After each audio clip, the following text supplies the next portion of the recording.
Est-ce que l'une de vous deux l'a pu faire? Alors, prise 1, autoconscience. Non, c'est pas ça.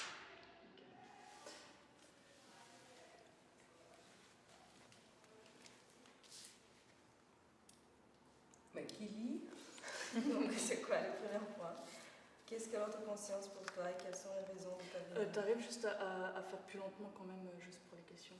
Qu'est-ce que l'autoconscience pour toi et quelles sont les raisons de ta venue? Quelles sont les urgences, les nécessités?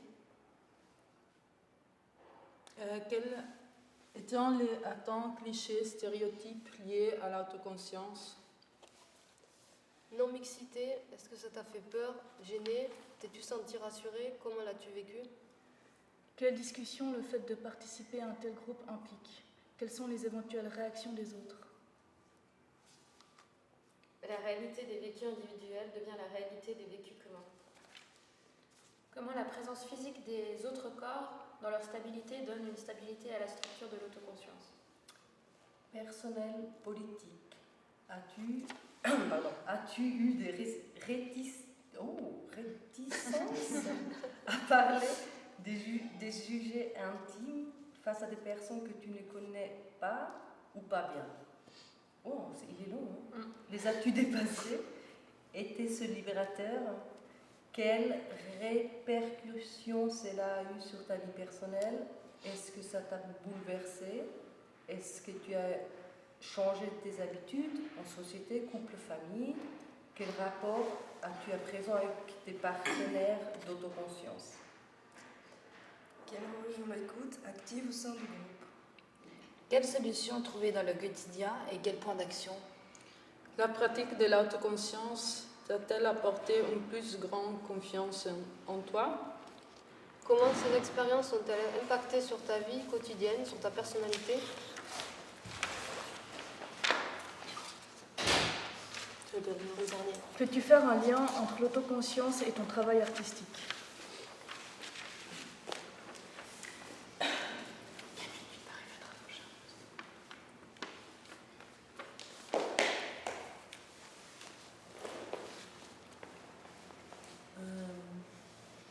Qui va commencer? On était où là? On a fini la fin. Il faut répondre maintenant.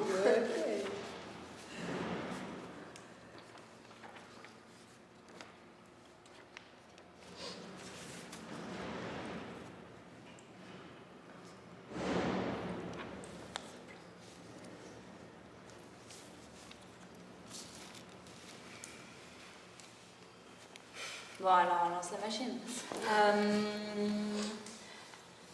L'autoconscience, pour moi, c'est peut-être un espace d'autonomie et de rupture.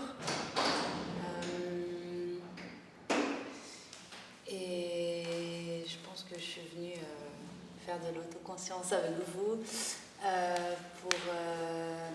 Ma première motivation, c'était d'essayer de voir s'il y avait un rapport au féminisme dans mon travail ou pas, et comprendre ce que c'était en fait être une femme dans la société actuelle, pour me sensibiliser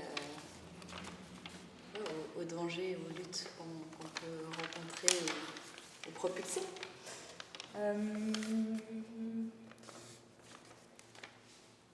J'aime beaucoup la thématique, enfin le mot urgence. Pour moi, c'est vraiment quelque chose qui est adapté à notre société aujourd'hui.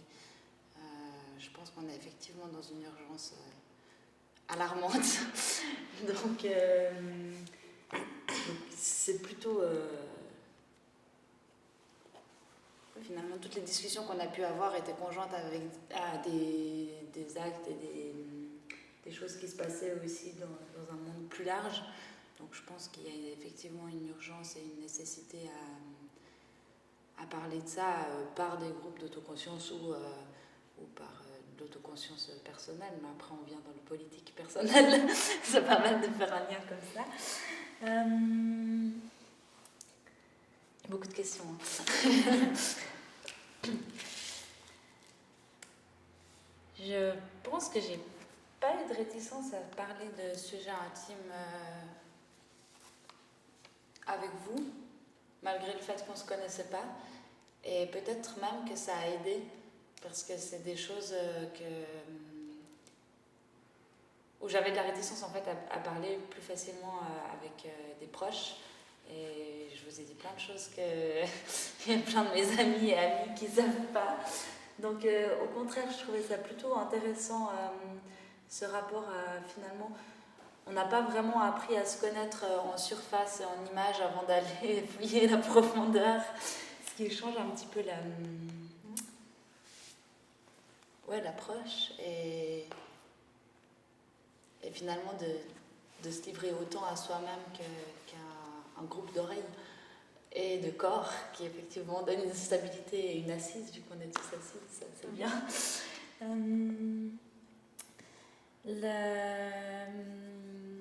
La non-mixité m'a beaucoup questionnée parce que, bon, on en a beaucoup parlé aussi au début, mais parce que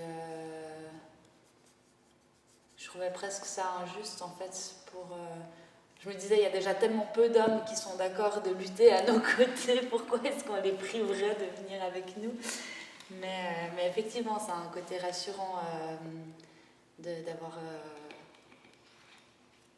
de voir au final tous les rapprochements qu'on peut faire entre nos différents parcours, même s'ils sont complètement différents, de pouvoir tisser ces parallèles et de se sentir comprise et ouais, le partage des vécus au final. Donc ça, c'est peut-être le côté positif de cette structure de confiance mise en place.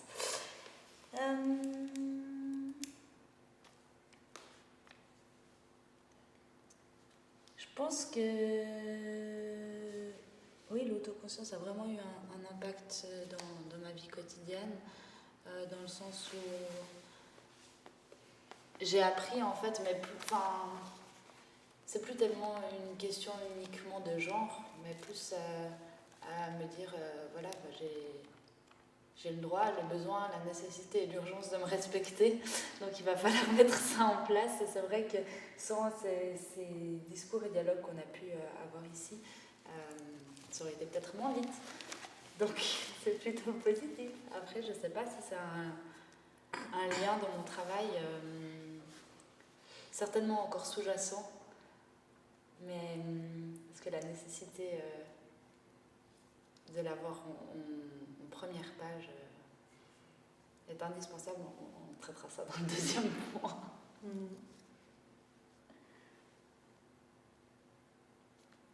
Et oui, je pense que ça a changé mes habitudes, surtout en société et en famille, parce qu'en couple, c'était déjà bien acquis. Voilà. Je ne sais pas si j'ai répondu à tout, mais...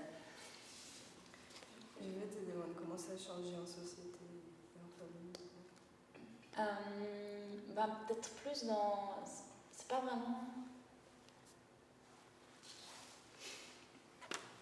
On pourrait dire une prise de confiance, mais en même temps j'ai l'impression que c'est plus large que ça. En fait, c'est vraiment dans ce rapport à entendre que oui, c'est bien d'être présente pour les autres et de faire de l'écoute active justement, mais si je ne m'écoute pas moi-même, en fait ça complique tous les rapports et du coup j'ai appris à être beaucoup plus ferme et à pas vouloir tout sauver ma foi, et s'il y a des choses il vaut mieux passer à côté, tu te sentiras peut-être mieux après. Donc je pense que oui, j'ai appris à dire aussi ce que je voulais. Après c'est un tout, hein. Enfin, c'est plusieurs éléments cette année qui ont fait que j'ai pu arriver à ça aujourd'hui, mais je pense que l'autoconscience en fait partie. Mais à me dire, bon, où est-ce que je veux vraiment aller moi, et c'est déjà quelque chose d'assez compliqué comme première question, et une fois qu'on peut répondre à cette question, ça se fait assez facilement finalement, mais de pouvoir être un peu plus, oui, catégorique, je pense, et dans mes choix et dans ma position. Et tu as senti cette histoire de corps individuel qui forment un corps commun? Alors, je suis très très sensible à la gestuelle. D'ailleurs, c'est très présent dans mon travail photographique. Donc, je pense que, je sais pas, le fait déjà qu'on redescende toutes d'un cran en s'asseyant et ouais, enfin, c'est compliqué à répondre, mais je pense oui. Après, c'est peut-être pas ce qui a eu le plus d'impact, mais ça donne plus une dynamique en fait, j'ai l'impression.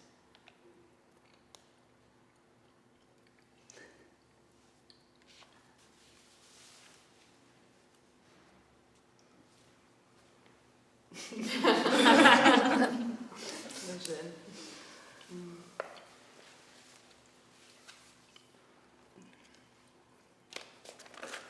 Alors, qu'est-ce que c'est l'autoconscience pour moi? Je pense plusieurs choses. Oui, se retrouver avec des autres femmes. Peut-être parler des choses, oui, répondre à des questions, discuter sur des problématiques qui sont importantes pour nous. Et oui, déjà ça. Après, c'est aussi un peu je pense, de libération, même si des fois c'est un peu difficile de parler de certains sujets. Justement. Le soir, j'arrive à la maison que je suis un peu KO. Mais je pense que ça fait du bien. Et oui, comme Zoé a dit, c'est vrai, on ne se connaissait pas au début, mais je trouve que c'est quand même intéressant la profondeur qu'on arrive à toucher. Ouais, peut-être c'est aussi un point intéressant, ça, je sais pas. Au début, j'étais aussi un peu sceptique pour la non-mixité. Ça me faisait assez bizarre, un peu trop radical peut-être. Oui, surtout parce que j'ai toujours envisagé l'idée d'égalité comme ça. Donc ça me semblait presque en contradiction. Mais maintenant je le vois plutôt comme une stratégie pour arriver à l'égalité. Genre, je pense que c'est presque nécessaire la prise de conscience. Comme, oui, peut-être d'abord comprendre qu'est-ce qu'on a besoin, qu'est-ce que c'est le problème qu'il y a encore, pour après trouver la vraie égalité. Je ne sais pas, peut-être c'est peu. Ouais. Mais je pense, oui, sur ça, j'ai vraiment changé mon avis. Aussi parce que je me suis rendu compte que peut-être avec vous, c'était plus facile de parler de certaines choses qui peut-être avec la présence des hommes, ça pouvait être plus difficile, je ne sais pas. Oui. Et je pense, oui, ça m'a fait vraiment bien groupe, ce moment qu'on a, qu'on a commencé, oui, cette truc qu'on a commencé, ça me fait du bien. J'ai aussi envie de participer à ça, c'est un truc, oui, ça me semble cool comme projet. Et oui, je veux dire aussi qu'il y a des autres groupes qui commencent à se créer et tout. Je pense que c'est vraiment un truc qui porte à quelque chose. Et si j'ai vu aussi des changements en moi-même, ça m'aide à être un peu plus claire sur ce que je veux autant de femmes, qu'est-ce que je m'attends comme changement, qu'est-ce que c'est aussi ma place, et que ce que je pense c'est juste. Oh, c'est juste, j'ai le droit de penser certaines choses, et c'est pas moi qui a quelque chose qui marche pas, mais c'est vraiment un truc qui... Ouais.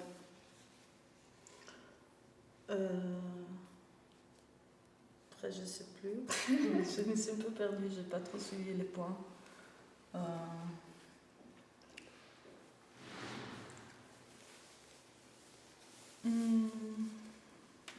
je pense aussi ma pratique artistique, elle a bénéficié de tout ça. Peut-être formellement, je ne sais pas trop, mais je pense un peu mon discours comme ça, je commence un peu à la mieux formuler. Peut-être des choses que je faisais, c'était très inconsciente avant. Peut-être c'était une nécessité de faire certaines choses, mais je ne trouvais pas encore vraiment... Oui, je ne comprenais pas encore pourquoi. Et peut-être ça, maintenant, c'est déjà plus clair. Oui. Je pense pour le moment, c'est un peu tout. Je ne sais pas si j'ai oublié quelque chose en particulier. C'est pas grave.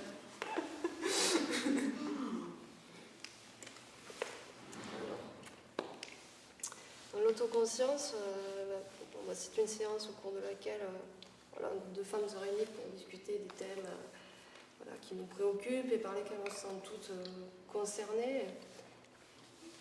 Donc ça, au cours de ces séances, on peut discuter de nos expériences, de notre vécu personnel.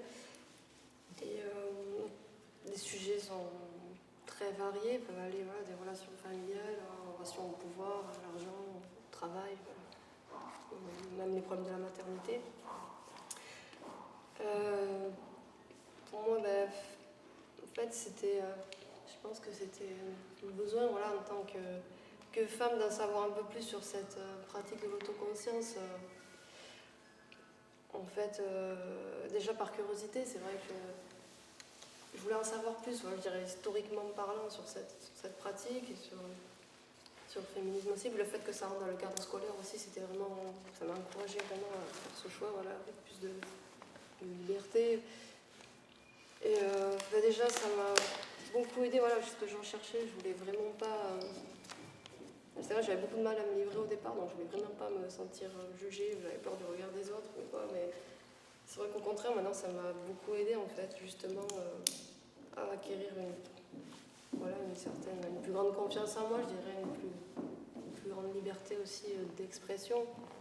Donc je pense que c'était plutôt assez nécessaire de comprendre, aussi, de savoir moi en tant que femme aussi, faire le lien aussi avec mon travail artistique, de savoir comment me positionner pour tout ça dans la société, savoir un peu où j'en suis aussi.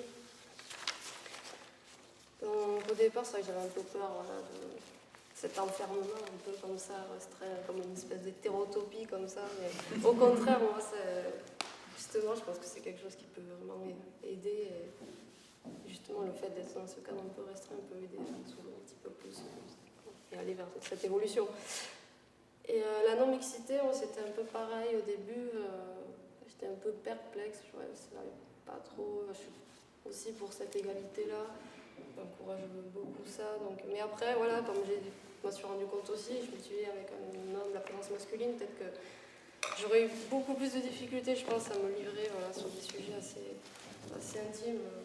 Je me serais sentie assez bloquée par rapport à ça, je pense. Et ensuite, le fait de discuter de ces expériences, en fait, ça montre que ces différentes histoires personnelles, finalement, amènent à une identité, à s'identifier un peu à chaque membre du groupe différemment. Chacun a des histoires différentes, un vécu différent, mais on partage quand même certaines opinions communes, donc ce qui prouve aussi notre légitimité au sein du groupe, en fait, finalement. Et pour les réactions des autres, c'est vrai que c'est assez mitigé. Certains ont approuvé mon choix, d'autres étaient un peu étonnés en disant je ne savais pas féministe ou quoi. Certaines tiennent des propos assez radicaux, genre c'est sectaire et tout. C'est assez mitigé. Et la réalité des vécus, ça j'en ai parlé tout à l'heure, en fait, la réalité des vécus individuels par rapport à la réalité des vécus communs, finalement, que toutes ces différentes expériences amènent à des opinions, au niveau des débats, sur des points ou des sujets qui nous relient toutes, finalement. Puis le fait d'être assis comme ça, pieds nus, en chaussettes, en mode décontracté, comme ça justement, ça permet une certaine aisance. Voilà, on se sent plus à l'aise, plus dans un cadre un peu plus familial, où on a beaucoup plus de facilité finalement à parler. On est entouré voilà, de personnes, voilà, ils véhiculent des regards, voilà, qui expriment des émotions. Enfin, on se sent entouré de personnes honnêtes et franches finalement. Donc, ça aide aussi à encourager ces échanges. Des réticences à parler de sujets intimes au départ, oui, c'est vrai que j'avais un peu de mal voilà, à me livrer, à parler un peu de moi finalement, de ces sujets. Mais ça m'a aidé beaucoup justement par rapport à ça. C'est un peu vu comme une thérapie personnelle, voilà, ça m'a permis d'apprendre à dépasser mes craintes aussi, et dépasser cette timidité aussi. Et justement à poser des mots un peu vraiment sur ce que je ressentais vraiment, sur des sentiments que je pensais peut-être sans importance aussi. Donc je pense que oui, c'est libérateur. Les as-tu dépassé, je sais peut-être pas totalement, mais c'est libérateur. Et justement sur ma vie personnelle, ben, voilà, je pense que c'est en train peut-être de faire bouger certaines choses aussi. Pour l'instant, je sais pas trop, mais je pense que ça va aider. Donc ouais, je suis moins sur la défensive, j'arrive plus à me livrer un petit peu plus facilement, je dirais.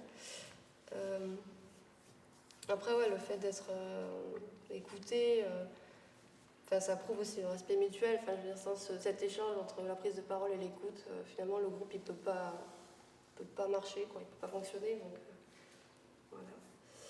Et donc finalement, un lien avec mon travail artistique, je sais pas si je peux faire un lien avec l'autoconscience, mais en tout cas, je veux dire que ça m'a aidé, je pense, par rapport à cette prise de parole, justement, à cette crainte voilà, amoindrie. Voilà. Je veux dire, j'arrive plus facilement à donner mon avis, à exprimer mes opinions, à parler de mon travail avec moins de réticence aussi. Voilà. Je crois que j'ai répondu. Si j'en ai oublié, je sais pas. Mais...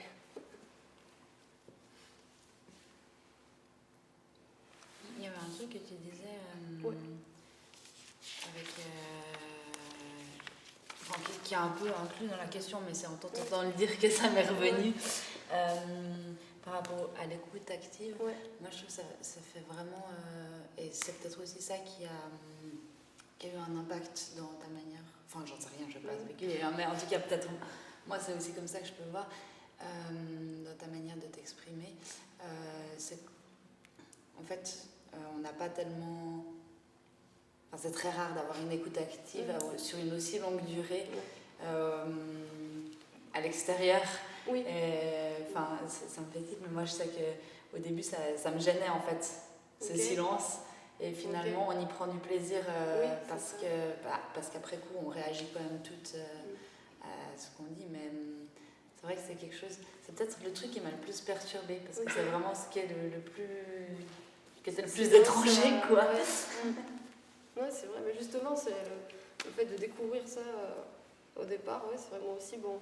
Ces longs silences comme ça, c'est assez stressant, mais justement, ça prouve justement de ce respect-là aussi, le fait qu'on s'écoute, qu'on prenne attention à ce qu'on dit. Et, voilà, aussi longtemps finalement, ça prouve justement que c'est quelque chose qu'on peut acquérir ici plus facilement qu'à l'extérieur finalement.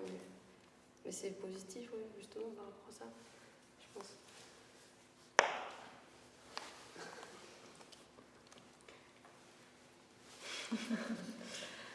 Pour moi, ce groupe, ça permettait vraiment enfin, c'était une manière, en tout cas personnellement pour moi, enfin, c'était plutôt une volonté de trouver des solutions et une manière peut-être de trouver aussi des plans d'action possibles. Et le fait d'être d'avoir plusieurs points de vue, d'avoir justement une possibilité d'échange et de penser des sujets, de questionner des modes de vie, des situations, etc. C'était pour moi quelque chose de vachement important. Donc ouais, c'est pour ça que je suis là. Mais tu t'attendais déjà un peu ça? Est-ce que qu'est-ce que tu t'attendais en venant ici? Oui. Qu'est-ce que je m'attendais? Je m'attendais... Oui. Ouais. Non, non, c'est vrai, t'as dit trouver les solutions. T'as trouvé les solutions? Les plans d'action. Mais- Le petit rouleau électrique. Un plan d'action. Bah, je pense que justement, un plan d'action, on peut pas entrer en action si on n'a pas réfléchi avant en fait. Et je pense que justement de réfléchir ensemble et de... Enfin, je sais pas si vous réfléchissez... Enfin, oui, tout le monde.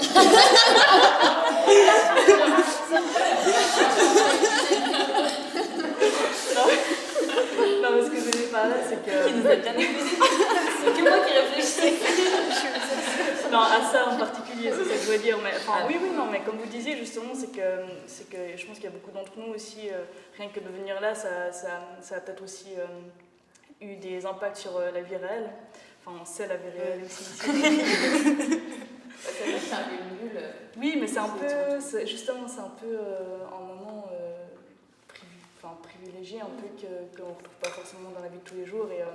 Et pour moi, c'est vachement important d'avoir des moments comme ça pour ensuite pouvoir agir dans la vie de tous les jours. Oui. Et voilà, les plans d'action. Après, le truc aussi, c'est que ça permet aussi de continuer, en fait, de continuer à le combat en quelque sorte, dans le sens où parfois c'est assez décourageant, ou parfois c'est possible. Enfin, je sais que par exemple, mon entourage, c'est des gens qui sont plutôt sympas, plutôt chouettes, et du coup, parfois,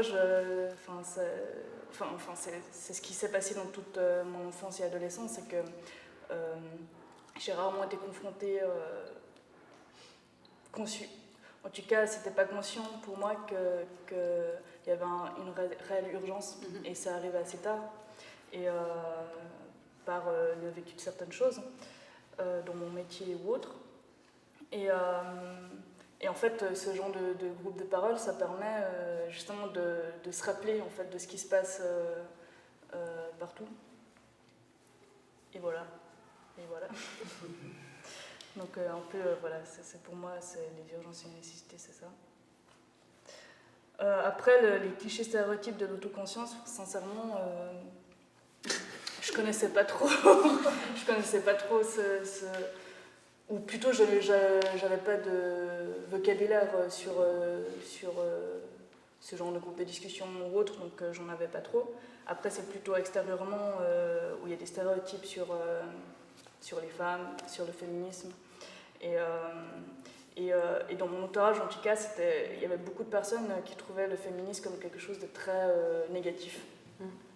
Et j'ai mis du temps aussi à moi-même accepter que ce terme-là de féminisme. Et pour moi, maintenant, la manière d'en parler avec les autres, c'est de le rendre complètement, de le normaliser, en fait, de dire, en fait, voilà, oui, je suis féministe, mais tout le monde devrait l'être aussi, tu vois. Parfois, il y a des gens, ça m'est arrivé dans des groupes mixtes qui avaient plusieurs gens, hommes ou femmes, qui disaient « Ah non, moi je suis pas féministe, voilà, blablabla. » Et en fait, et quand tout d'un coup t'arrives et ils disent « Ah sérieux, Julie, toi t'es féministe ?» et puis si tu leur réponds « Bah oui, comme tout le monde », tout d'un coup ils sont là « Je crois comme tout le monde, moi aussi, tu vois. » Mais ça reste vachement stigmatisé. Hein. Ça reste stigmatisé, mais justement de rendre pas comme quelque chose de honteux, tu vois. Genre si il y a quelqu'un qui te dit voilà, bah oui, je suis féministe, et que qu'une personne te demande ah oui, est-ce que tu es féministe, et que l'autre répond. C'est déjà trop bizarre comme question. Ouais, je suis désolée. Mais... Bon, c'est vrai que si ça arrive tout d'un coup, c'est vrai que c'est bizarre, mais voilà, il y a vraiment un truc un peu négatif là-dessus. Et si tu réponds genre oui, je suis féministe, genre honteusement. Oui, mais. Oui, je suis féministe, mais blablabla. Ça joue pas. Alors que si au contraire, tu l'assumes complètement et que tu trouves que finalement c'est quelque chose qui devrait être acquis chez tout le monde, là j'ai l'impression qu'il y a une prise de conscience qui peut se faire chez vous. Oui, mais c'est un truc vraiment ancré, la peur un peu. C'est comme si tu faisais partie d'une secte un peu. Oui. Tu es scientologue. Moi, au début, que j'entendais ce mot quand j'étais plus petite, je disais bah non. Mais en fait, parce que j'avais associé directement féminisme vs machisme. Du coup, je veux pas être machiste à l'inverse, donc non. Mais en fait, je pense que c'est aussi peut-être un manque de définition. Suivant quoi. Non, c'est clair, ouais. Donc c'est plutôt, plus que par l'autoconscience, c'était plutôt par le mot féministe qu'il y avait plutôt des stéréotypes différents. Mais je pense que c'est toujours de transformer ce qui est féminin en négatif. Donc c'est clair. Le mot il était transformé, puis féminisme est devenu quelque chose de c'est clair, ouais. femme hystérique ou des choses comme ça. Et d'ailleurs, je pense aussi que c'est pour ça que les hommes qui, par exemple, qui étaient ou devenaient, peu importe, homosexuels ou transsexuels, pourquoi ils ont été autant rejetés, c'est parce qu'ils se rabaissaient à un truc qui était féminin en fait. Et enfin bref. Ouais, mais rejeté dans le sens du système patriarcal. Ouais, bien sûr. Oui, parce qu'il y a aussi eu le problème de l'intégration. Effectivement, des gens qui étaient transgenres, que voilà, tout d'un coup, ils aimaient bien intégrer les milieux féministes, mais ça a pris du temps aussi historiquement que ça s'ouvre, mais maintenant, ils sont voilà, on a ça vraiment comme réalité.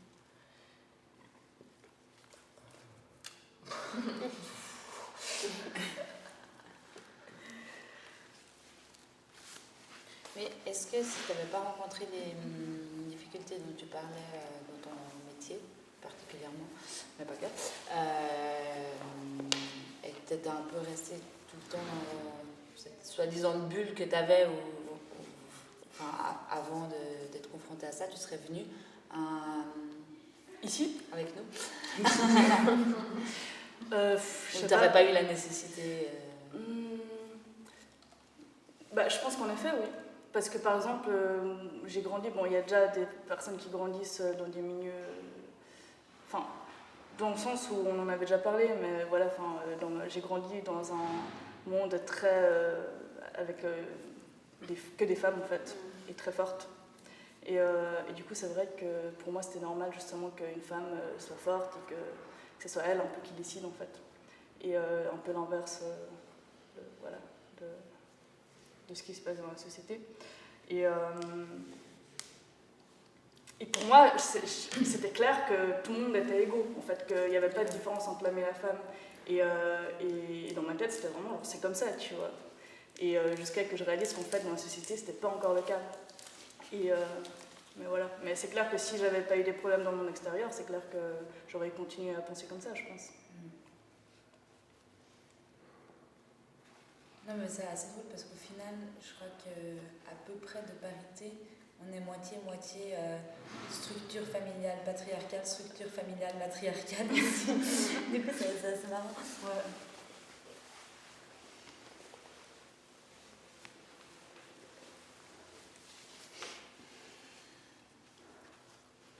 Je crois que. Je me passe. Ouais, je te passe le film. Alors moi je crois que je suis venue au départ, c'était par curiosité, cette question de non-mixité, un peu comme Zoé, j'ai l'impression qu'il fallait prendre la défense des hommes qui ne pouvaient pas venir et qui avaient envie de venir. Et en fait j'ai réalisé qu'il y avait aussi cette idée, finalement c'était non-mix, mais en fait on m'invitait, moi j'avais le droit de venir, c'était interdit, non mais c'est vrai, moi j'avais le droit de venir et de poser la question pourquoi c'était non-mix, donc il y avait quand même cette idée d'invitation, quoi, un peu quelque part de welcome. Après, les clichés, les stéréotypes liés à l'autoconscience, je n'en avais pas forcément, mais plus liés au féminisme, je pense. Et que, en fait, ça m'a appris à les déconstruire un petit peu. Il y avait aussi toute cette idée de groupe de femmes, qui est quelque chose dont je n'ai pas vraiment l'habitude. J'ai plutôt été entourée d'hommes, et ça me faisait un peu peur, parce que je l'ai associé justement à des clichés et des stéréotypes. Donc, je pense qu'il fallait déconstruire ça, ce qui était pas mal. Après, au début, oui, c'était un peu. Je crois que c'est un peu difficile parce qu'on a parlé quand même de sujets assez intimes. Et puis, moi, j'ai surtout eu peur un peu des fois de lâcher, en fait, de partager des histoires avec les autres et puis leur donner un peu mon fardeau, quoi. Il y avait ces trucs-là que je trouve un petit peu difficiles. Mais j'ai l'impression que tout le monde a survécu, donc ça va, je peux continuer. Mais ça t'a aidé comme.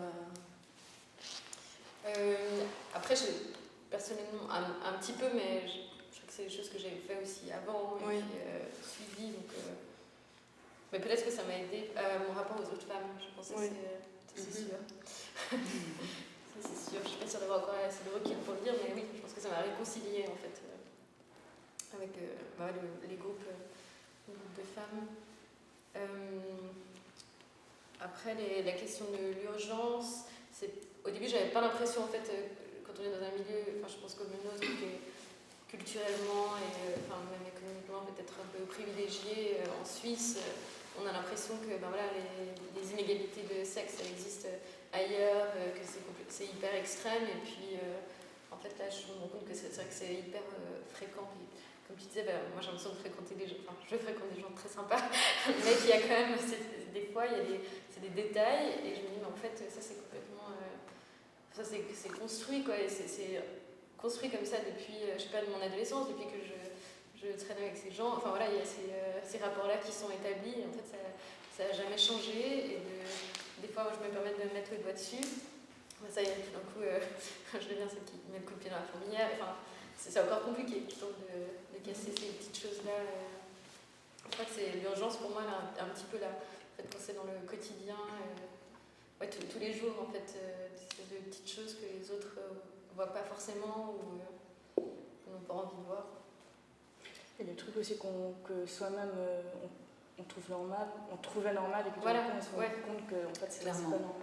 Typiquement la rue, quoi. Enfin, Ouais. pour moi, je pense que dans presque tout un chacun, La rue, c'est pas tout normal. un chacune, c'était.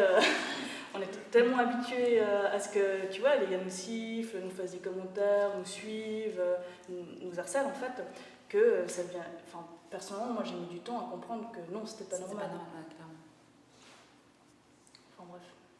Et je trouve que c'est aussi au sein des discussions qu'on peut avoir ici que tout d'un coup il y a des alertes qui se créent en disant ah ouais, mais en fait non, ça va pas du tout, quoi. Après, juste pour revenir sur cette histoire de corps commun et de structure, justement, moi ça me faisait peur un peu au début, et je me rends compte qu'au début, je pense que des fois je me mettais un peu en retrait physiquement, je crois, du groupe, où j'allais m'appuyer contre le mur. Je crois que j'avais besoin d'avoir cet espace-là, en fait. Je sais pas si c'était par sécurité, quelque chose que je ressens moins maintenant. On est aussi un plus petit groupe, et puis c'est le fait de se voir, je pense que souvent, justement de se confier, et que ça ait dans le bon sens. Mais voilà, je sais que j'ai fait. Je peux revenir juste sur la mixité que je n'ai pas parlé juste avant.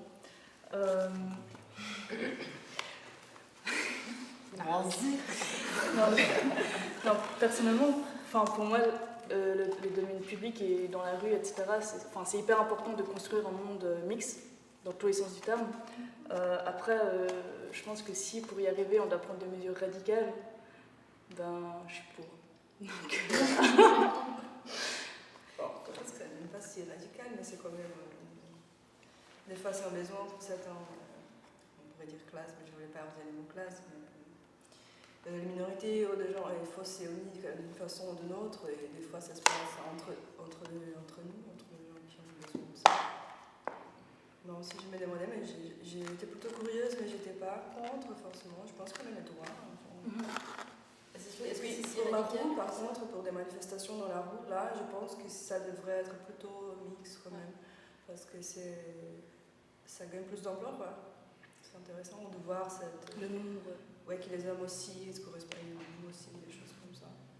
Être dans réclamer ça, être solidaire, oui, je pense que c'est. Je suis allée à la manifestation non-mixité à 8 octobre. 8 mars. Oui, pardon, c'est l'anniversaire de ma mère, le 8 octobre. Pardon, c'était vraiment grave. Mais bon, le 8 mars. Lapsus. Bon, femme. Oui, c'était non-mixité. Et c'était la première fois que j'étais à manif non-mixité. Je trouvais qu'il y avait vraiment aussi un truc de solidarité assez cool. C'est vrai. J'étais pas. On a genre chanté le karaoké, il y avait vraiment les meufs dans la rue. Et, je sais pas, il y a des femmes qui ont aussi commencé à faire du rap. Des choses qu'on va plutôt faire par des hommes parce qu'ils ont un peu l'habitude de se mettre en avance. Genre, je dis pas tout le temps, mais Et après, si c'est pas des par hommes, année, ça peut être aussi de temps en temps. mais si c'est des hommes qui viennent manifester le jour des droits de la femme, théoriquement, ils vont pas prendre le micro, eux. Et ils vont Ouais, mais après, c'est voilà, ça c'est que toujours la m'a plu un question, peu, tu vois. Et t'as toujours ces tendances qui s'installent quand même d'une certaine manière. Comment dire? Après, croire oui, bien faire soit aussi. t'es super à l'aise, et voilà, tu vois, il y a tout le corps des femmes qui réagit, et puis tu vois, c'est actif, mais en fait, peut-être qu'il n'y a pas tout le corps des femmes qui a envie d'être toujours dans ces trucs de contrôle aussi. En tout cas, ça que moi j'ai senti le 8 mars, c'était intéressant parce que c'était la nuit. Tu vois, ça change un peu. Et en fait, de se trouver tous ensemble la nuit en ville, quoi, c'était super jouissif. Non, mais c'est vrai, quoi. C'est pas tous les jours, quoi. Et puis en fait, effectivement, tout au bout, tu sens. Non, mais attends, je veux dire, les femmes, ils aiment bien la nuit aussi.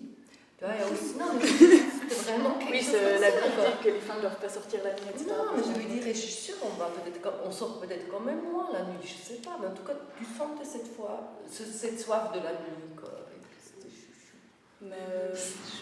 Mais sauf erreur, c'est la première année où c'était non-mix, parce que Oui, c'est parce que... parce qu'il y a eu des mères l'année passée. Ouais, avec l'IA, je sais.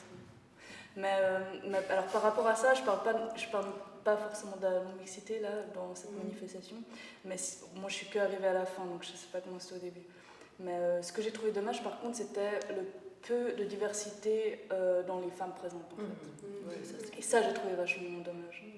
Qu'il y avait vraiment un peu un même groupe, d'une même classe sociale, d'un même milieu. Et, Quatre chariots, et après, j'ai trouvé justement le rap, tout ça, j'ai trouvé ça vraiment très très chouette et elle rappelait vachement bien en plus. Non, je vois ce que tu dis. C'était pas assez. Bah, ça concerne tout le monde et là, vraiment, t'avais l'impression que Oui, on avait presque tous on la était même peu âge. finalement. Oui. Franchement, je trouvais qu'il n'y avait pas beaucoup de monde par rapport à l'importance de la problématique Non. et du sujet. Non, ça c'est clair, c'est clair. Et ça a tourné? Non, la marche d'où elle a parti d'où? Place de la Des navigation. nations. Non, c'est à pas la À navigation. C'est pas nation? Non, je dirais pas. Ah, c'est pareil. La place de la navigation au Paquis. Ok. Et puis elles arrivent à Pompadour. C'est des questions vraiment adjacentes, mais parce que j'ai pas raté finalement. Il y a des gens qui sont des femmes qui ont adhéré pendant le... En cours de route. Ouais. Oui, ouais, quand même, je pense. Ouais. Non, elle était assez longue, hein. Aussi dans sa durée de marche, quoi. Ça durait 1 heure, non? Oui, même plus. Non.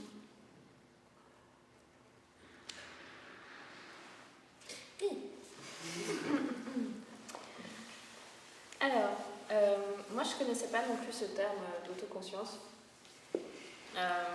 Mais quand je suis arrivée, je me suis dit qu'en fait j'en avais fait depuis toute mon adolescence et ma jeune vie d'adulte avec les copines où on se retrouvait en groupe de nanas et qu'on faisait des tours de table et on parlait de nos problèmes.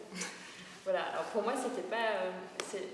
c'était un dispositif, disons, plus ou moins connu, sauf que dans le cadre où je le faisais avant avec des copines, c'était toujours avec des gens de confiance avec qui on se connaît depuis longtemps. Non, mais dans le sens, c'est pour répondre à l'autre question qui demande si c'était difficile de se livrer face à des personnes qu'on ne connaît pas bien. Parce que finalement, on ne sait jamais. Je sais pas. Donc voilà, en lisant la guideline de l'autoconscience, je me suis dit que c'était toujours des sujets qui m'animaient beaucoup et sur lesquels j'avais besoin encore de parler et d'écouter les autres. Et je trouve que c'est un dispositif qui est vraiment bien parce que je crois qu'on se construit en tant qu'individu toujours en comparaison aussi avec les autres pour essayer de trouver une moyenne. C'est assez humain, je crois, de faire toujours des plus, des moins, puis d'essayer de trouver une moyenne. Et je pense que pour la construction d'un individu femme, d'une individu. C'est hyper important parce qu'on est souvent un peu isolé dans ce genre de problème. Voilà, ça c'est ce patriarcat capitaliste qui fait que les femmes sont quand même isolées. Je pense que c'est tactique et politique. Mais bon, du coup, de pouvoir mettre tout ça sur la table sans se sentir jugé, sans avoir peur, et en ayant des écoutes compréhensives, c'est vraiment bien. Et petit aparté, alors oui, moi aussi la question de la non-mixité, en fait la question de la non-mixité me gêne pas en soi. Je pense que c'est important que les gens puissent se regrouper comme ils en ont envie. Moi, ce qui m'a posé la question, c'était plus la non-mixité au sein de l'école, au sein de l'institution de l'école. Mais je me suis aussi rendu compte que le milieu de l'art et le milieu estudiantin de l'art reproduit tout à fait les clichés de la société actuelle, et que du coup, c'était assez salvateur qu'on puisse aussi se regrouper en tant que femmes artistes et discuter ces questions-là précisément. Donc je pense qu'au sein d'une école, c'est chouette que ça existe. Et je pense que c'est important, parce que les femmes, elles sont aussi isolées dans le milieu de l'art et au sein de l'institution de l'école. Donc voilà. Je savais pas comment ça allait se dérouler ces séances d'autoconscience. Je pensais que ce serait plus compliqué pour chacune de s'ouvrir, et j'ai trouvé que c'était arrivé extrêmement facilement et vite, qu'il n'y avait pas tant de réticence que ça. Mais peut-être que c'est ça. Après, on a toujours le contrôle, hein, c'est pas qu'on était à total cœur ouvert. Du moment qu'on raconte notre histoire, il y a aussi tout un récit qui se met autour. C'est normal. Mais enfin, ça m'a étonnée en bien, j'ai envie de dire. J'étais aussi assez stupéfaite de cette écoute active que tout le monde a eue et ce respect de la parole de chacune. C'était vraiment hyper joli, quoi, je trouvais. C'est chaud. Et oui, moi, je crois qu'au début, ça m'a mise très en colère. Mais j'étais dans une période où j'étais hyper en colère contre plein de trucs. Donc en fait, de recevoir les histoires de chacune aussi, ça nourrissait cette espèce de colère. En plus, j'étais en train de lire Caliban et la sorcière de Silvia Federici, et je crois que ce gros mix là,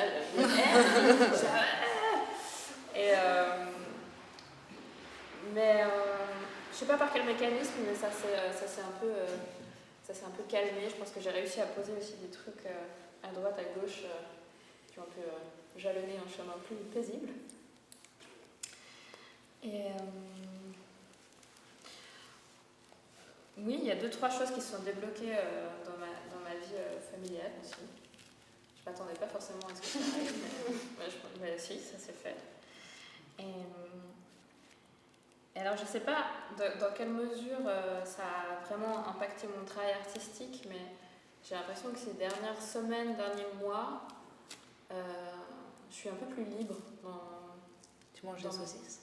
Je ne mange pas de saucisses. Non, mais j'en fais. Donc, ouais, je me sens un peu plus libre. Je laisse un peu plus de place à un peu plus de folie, moins de contrôle. Et ça me fait du bien. Voilà. Je rends mon travail un peu plus hystérique. Ah, c'est cool.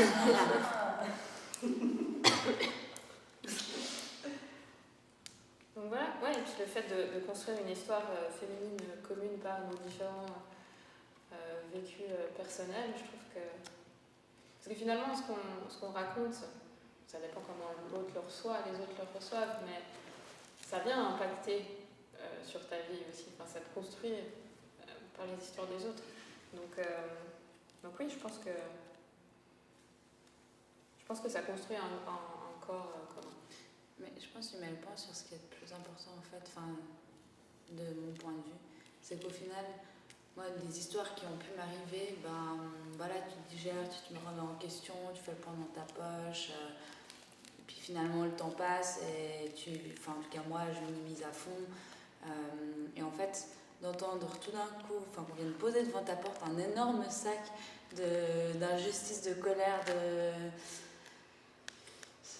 femmes, ben, finalement moi j'ai ressenti comme toi une immense colère envers toutes les histoires que j'ai pu entendre. Et du coup, ça a fait lien avec des choses que j'avais pu vivre au préalable et contre lesquelles j'étais plus en colère. Et ça a ranimé des colères personnelles qui m'ont permis d'évoluer dans ma personne. Et à mon avis, c'est là le point le plus sensible et le plus intéressant d'avoir un moment d'échange comme ça avec vous. Alors, voilà, en fait, moi... Bien, la colère, c'est aussi une urgence. Mais bien sûr. Ouais. Moi, je vais revenir sur la colère. Si on reprend le mot. Alors, l'autoconscience, effectivement, moi, je suis entrée un peu avec une autre position vis-à-vis de vous, parce qu'évidemment, ils ont un bon décalage du moment aussi du vécu et des expériences de vie. Mais pour moi, c'était important qu'on aille aussi ces discussions-là autour de l'acceptation des différents vécus. Et en même temps, effectivement, au moment qu'on a fait vraiment la pratique de la guideline, j'ai aussi remarqué, ok, voilà, il y a peut-être une différence d'âge, mais les vécus et l'intensité des vécus, c'est les mêmes. Comme dire, il y a quelque chose pour moi qui pouvait rester très proche. Et ça, j'ai vraiment beaucoup apprécié aussi. Voilà, je ne me sentais pas en décalage. Voilà, entre les différents groupes de l'âge, et puis voilà, aussi les générations qui sont représentées aussi dans le groupe. Et, par contre, les urgences et les nécessités, pour moi c'était important, j'ai jamais fait l'autoconscience et en fait je voulais absolument le pratiquer et pour moi c'était important de pouvoir mettre un cadre à ça et comme je suis plus grand tout, j'ai pu créer un cadre à l'école. Non mais ça m'était important effectivement aussi de penser, ok, dans quel cadre moi j'aurais aussi envie de faire cette expérience-là et c'est pour ça effectivement on a proposé. On a eu la possibilité de le faire ici à l'école et puis je trouvais important pour moi aussi. C'était un désir vraiment de créer ce cadre, ce cercle. Par contre, effectivement, la non-mixité, c'est aussi quelque chose, c'est vraiment la première fois que je la pratique. Mais en fait, pour moi, elle est hyper riche parce qu'elle est très vivante. Et ça, j'ai aussi remarqué, oui, pas seulement hystérique, mais elle a beaucoup de facettes, quoi. Et je trouve qu'elle amène beaucoup de couches, mais aussi on est hyper efficace. Quoi. Comme tu as dit, aussi une efficacité dans l'émotion, aussi dans la compréhension de l'émotion. Il y a quelque chose qui circule vite, et puis moi j'aime bien aussi. Tu penses que ce serait plus lent s'il y avait des hommes? Non, pas ça, mais il y a quelque chose qui est dans la circulation de l'émotion, je la trouve très bien. Quoi. Je ne m'attendais pas à me dire, c'est pas quelque chose que j'ai réfléchi en avant ou quoi que ce soit. Mais effectivement, qu'il n'y a pas eu beaucoup de barrières, ou si les barrières étaient là, enfin voilà, on les a senties. Ouais, il n'y avait pas une situation comme ça où ça poussait vers une espèce de oui, il faut aller plus loin. Voilà, pour moi, il y avait aussi toujours cette question, ok, mais où les limites du sujet, mais en même temps, si tous les sujets ils posent un peu des limites à des mêmes endroits, les autres sont allés plus loin, et c'est aussi ça qui a permis, on a pu déconstruire, tu vois, la colère. Voilà, tout le système d'oppression, tout simplement dans sa splendeur. Patriarcale, voilà. Et alors, effectivement, et puis pour la présence voilà, physique des corps, moi je pense que c'est pas du tout qu'au début on a fait très naturellement cette position par terre, et puis après on a entendu la projection, qu'en fait toutes les femmes, la plupart du temps, ils ont pratiqué l'autoconscience par terre. Alors, comment dire, on a aussi trouvé tout de suite un côté naturel vis-à-vis de ça. Et je pense que le cercle il fonctionne vraiment par terre. Et puis on est à l'aise depuis le début avec ça. Le setting. Et oui, alors effectivement, dans ma famille, ça a aussi changé. Dans mon couple aussi. En fait, je me sens aussi parce que. Oui, non, mais je veux dire, chez nous ça allait aussi. Hein. Je serais comme des gens très, très, très aimables. Mais en même temps, ça m'a aussi quand même. En fait, moi, je n'étais pas très consciente sur certaines choses qui sont liées à la maternité.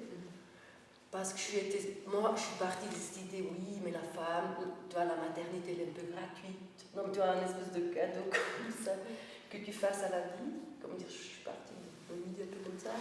Et en fait, avec tout ça qu'on a discuté ici aussi, et puis les choses que j'ai lues, j'ai aussi compris, ok, non, la maternité a aussi une valeur. Et là, moi, j'avais vraiment aussi encore pu faire un pas en avant pour moi-même et ma propre histoire familiale.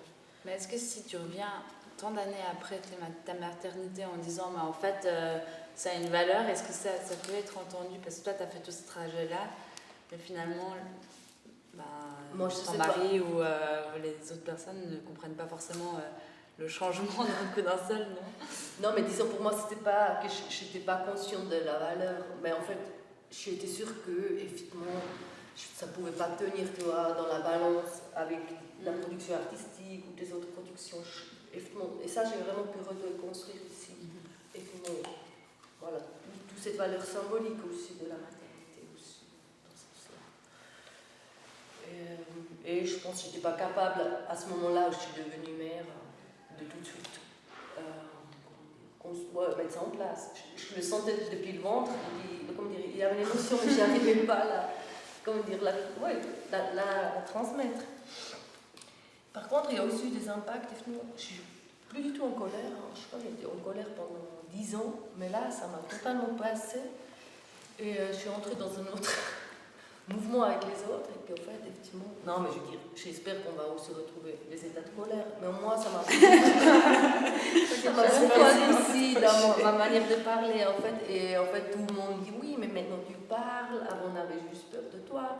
Voilà, il y a aussi un échange comme ça vis-à-vis des préjugés, des stéréotypes, voilà, tout ça. En fait, il y a aussi, je sens vraiment un changement comme ça, une déconstruction aussi vers l'extérieur, que moi, ça me fait aussi du bien, dans ce sens-là. Alors voilà, c'était ça mon action politique. Qu'est-ce que j'ai encore ? Oui, alors effectivement, maintenant, je pense, effectivement, dans mon travail artistique, moi aussi, avant, je parlais peut-être plus d'un féminisme progressiste, sans être vraiment, même pas conscience, et puis maintenant, effectivement, j'arrive au moins aussi faire clairement la différence entre, disons, moi, le féminisme effectivement progressiste et le féminisme de l'autoconscience. Oui, voilà. Et je suis maintenant une féministe avec un diplôme d'autoconscience. Voilà, je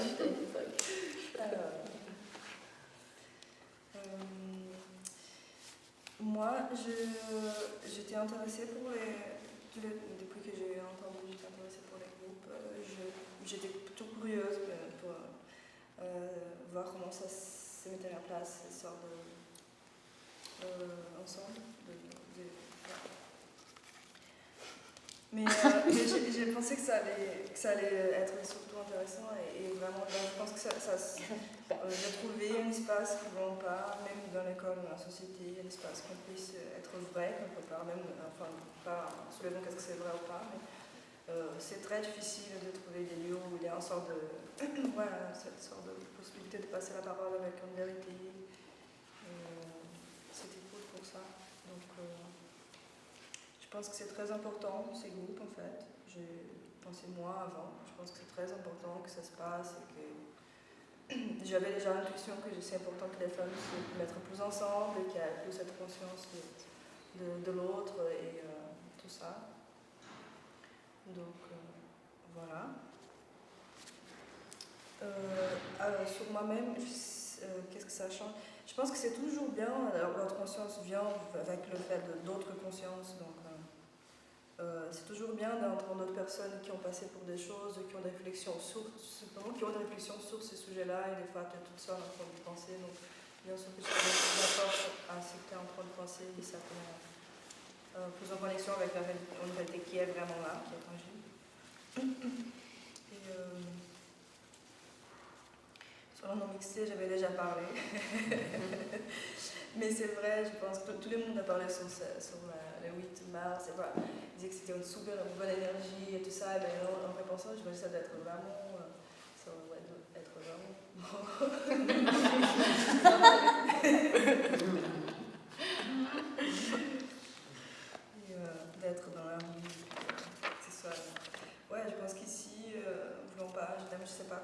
c'est le rythme. Moi, je sors.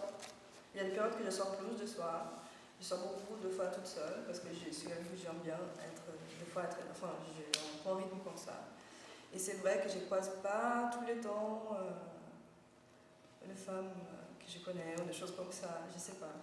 Donc c'est cool s'il y a cette progression dans la rue et d'être plus dans la rue.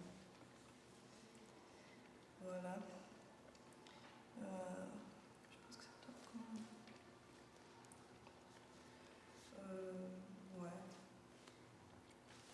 Je pense que c'est toujours important. Et puis ma question c'est plutôt comment faire le transport peut-être cet espace de vérité un peu plus affectif dehors. Ouais.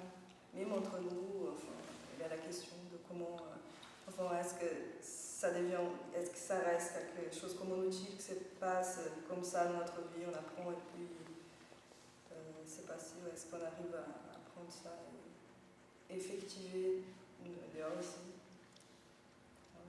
Ça, c'est assez drôle, je pense qu'il y a vraiment un rapport intérieur-extérieur qui se passe, qu'on avait soulevé à Dynamo, où je ne sais pas si c'était pour nous défendre, pour éviter qu'on doive être mal à l'aise autant que tu l'étais quand on prend la parole, ou si ça relevait d'un fondamental, mais où tu avais dit on ne prend pas la parole avant d'avoir terminé le projet. Et en fait, j'ai vécu une situation qui m'a fait rire, enfin, vraiment je sais que c'était drôle, mais j'étais en train de boire un verre avec Julie et d'autres filles, et je posais une question qui n'était pas trop personnelle, mais qui relevait effectivement de savoir que j'avais pu acquérir en la côtoyant à l'intérieur. Et elle s'est tout de suite un peu rigidifiée et elle m'a dit non mais attends, là c'est parce que nous on a un peu... Non mais c'était le sujet.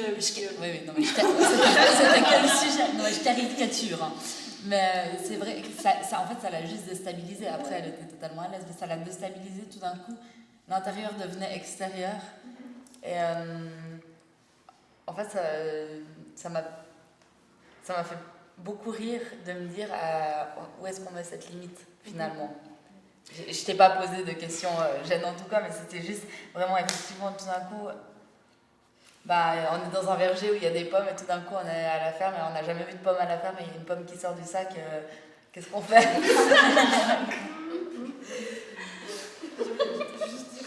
Ça forcément, peut-être c'est trop dire que c'est pas effectif dehors, une fois que chacune avec ses expériences déjà fait que ça soit effectif dehors. Non, clairement.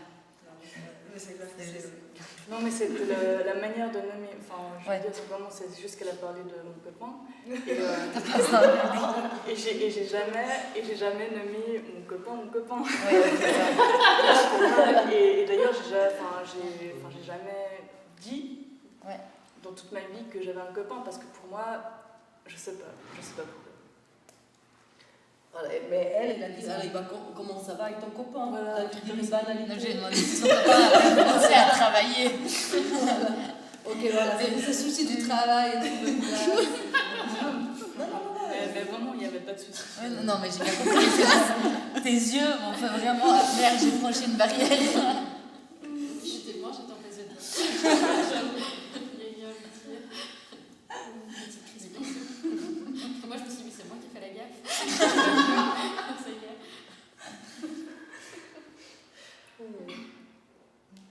Aujourd'hui, je me disais, est-ce qu'il y a des gens qui deviennent, pas qu'ici, est-ce qu'il y a des gens, mais ça donne des fois envie de devenir, pas devenir gay, je pense qu'on est tous un peu bi. C'est la question que je Mais posais.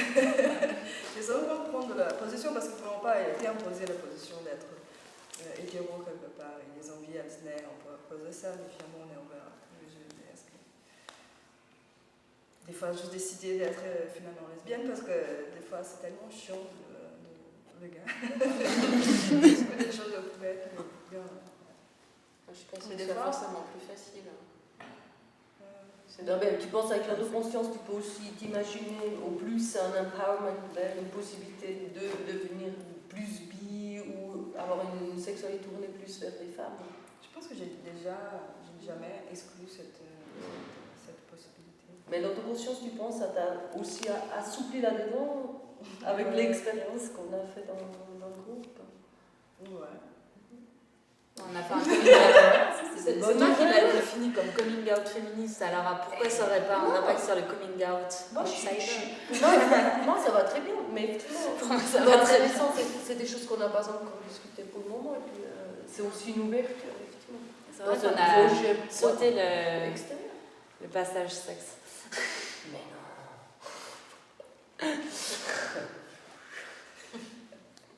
Il arrive.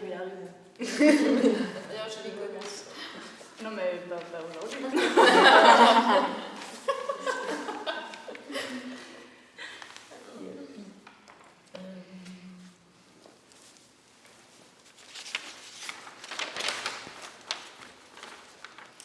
Alors, pourquoi être un artiste? Johanna, t'es passée? Oui. Elle vient de finir par là. C'était même. Est-ce qu'on prend l'écouteur? On va faire les... T'es pire que moi. Moi, je suis heureuse. Pourquoi être un artiste? Oui, une, non, mais qui a mis un? Moi, j'ai tapé ce qu'on m'a dit. Moi, je suis désolée. Moi, je mettrais une. Pourquoi être une artiste? Merci. Pourquoi être artiste? Pourquoi être artiste? Artiste, pourquoi? Ouais. Mais vous voulez aller maintenant question par question, on fait comme avant, enfin tout. On lit toutes les questions? Ok. On fait 3 tours. Oui, je crois. Alors, la première question a été lancée. Bah, Johanna, peut-être la deuxième. Te sens-tu diminuée ou rabaissée dans ton rôle de femme artiste? Ressens-tu une disparité entre les genres dans le milieu de l'art? Comment perçois-tu la place de la femme au sein des institutions? Comment se projeter en tant qu'artiste femme? Ressens-tu une différence d'ambition? En tant que femme artiste, ressens-tu une différence dans la réception de ton travail? Comment te sens-tu dans ce milieu très patriarcal? Te sens-tu légitime, prise au sérieux? Sens-tu parfois une pression concernant les sujets que tu abordes? T'es déjà adaptée pour être mieux reconnue? Comment imagines-tu ta carrière? As-tu l'impression de devoir en faire plus qu'un homme? Un art réalisé par des femmes est-il forcément féministe? Comment appréhender la catégorie d'art féminin ou art féministe? Considères-tu ton travail artistique comme féministe? En tant que femme, est-ce que la question du féminin doit faire partie de ton travail? Doit-on la revendiquer ou pas? A-t-on le choix? Quel choix esthétique dans l'art féministe? Y a-t-il un danger à l'art féministe? Si oui, lesquels? Avez-vous beaucoup d'exemples d'artistes femmes? Quels sont tes modèles? Le choix des médiums et des formats est-il genré? Utilises-tu des médiums sociétalement considérés comme féminins? Est-ce que l'art des femmes est plus émotionnel que celui des hommes? Est-ce aussi une attente sociétale? Feuilly. Les hommes tournent au génie et les femmes à l'hystérie et la psychiatrie. Est-ce que les femmes artistes sont vouées à un art marginalisé? Y a-t-il un rapport entre le physique, le caractère de l'artiste et son travail à sa réception? Comment envisager la pratique artistique dans la durée de la vie d'une femme avec ou sans enfant? Comment faire pour garder le plaisir de créer sur la durée?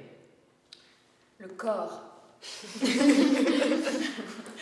Beaucoup d'artistes femmes font de la performance. Comment l'utilise-t-on? Quels sont les clichés et comment les réinventer? Quelle est l'importance et la problématique d'un regard essentiellement masculin dans les images publiques, des images par des hommes pour des hommes?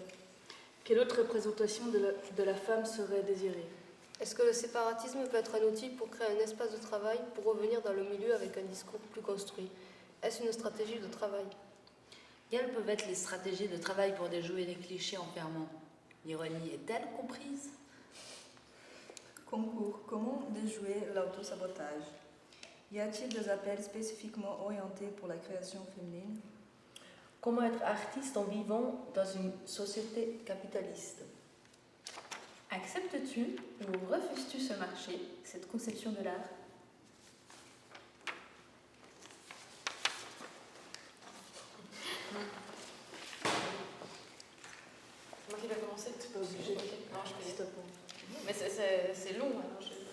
Mais peut-être qu'on n'est pas obligé de Trop tout répondre d'un coup. Ouais. Si. Si, Tu peux bah, tu prendre ton temps, quoi. Tu peux naviguer là-dedans. Oui, oui, ça. Prends la barre. C'est ce que je vais faire.